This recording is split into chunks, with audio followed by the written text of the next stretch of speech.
So when helping a project manager with scope creep, the first thing that I try to teach them is don't wait for it, because when you wait, it's too late. You need to make sure that you prepare for it before it happens. So, kind of relating this to myself, so you can understand. Scope creep is everywhere. So I have to think of things that happen like when I was very, very young. I first out of high school, going to college, was freshman in college.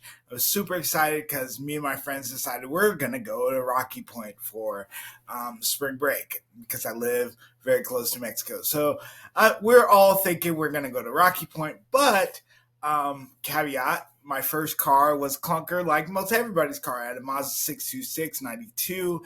It was not the greatest car, but it was greatest to me because it was my first car.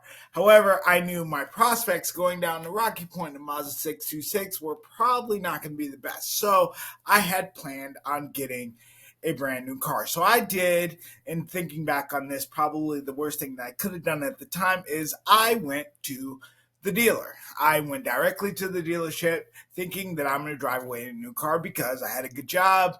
I had W-2 income, and so I pretty much had a good idea of the process. So I go to the dealership, and finance is like, yeah, you've got a good job, and they're, working out the details for my loan, and everything is looking good, right? And so all of a sudden I realize they're taking some time handing me the keys, and I'm like, okay. So then they finally come to me and they say, oh, Mr. Dade, you need to, before we can give you the keys to the car, you need to get full coverage insurance on the car because we're going to give you a loan. So my 626 had regular just liability insurance because I own the car. They needed me to get full coverage insurance and then insert scope creep because I had not thought of this. This was not even a thing to me. I didn't even realize that I was going to need full coverage insurance before they let me leave with the car. So,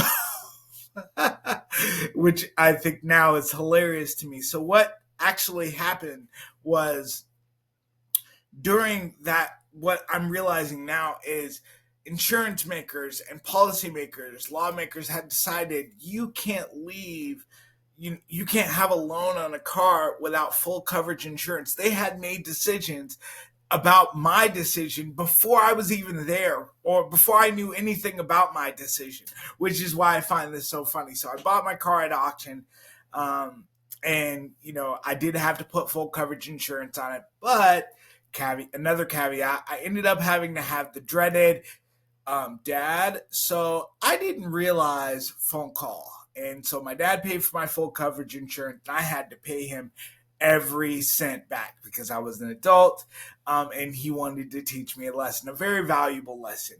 Make sure that your ducks are in a row before you start making other decisions. So to me, I think now about that story, I think it's hilarious.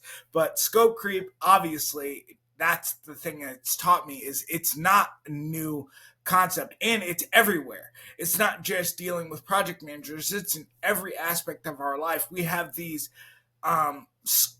different projects that we're trying to do in our life, and we find that decisions have been made that we had nothing to do with. However, they affect us, and that's what scope creep is. So the one thing that I try to teach project managers in preparation of this is identify who your stakeholders are. Know who the internal and external stakeholders are. And the reason why I say this is because you have to understand what their motives are, but we'll get into motives later. Let's just identify what a stakeholder is.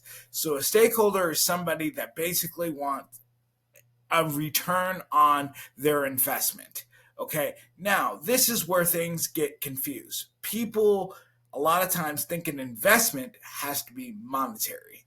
That they have to be monetarily invested to have a stake in this. And that is not true at all. In fact, you can have an employee that's a stakeholder, and they're a stakeholder because they keep getting complaints from customers, and they take the complaints, they take them to the HR department, or they take them to the CRM manager, and they say these are consistent complaints, and the CRM manager or HR or whoever handles the complaints then takes them to upper management, and upper management says customers don't like this, changing project scope.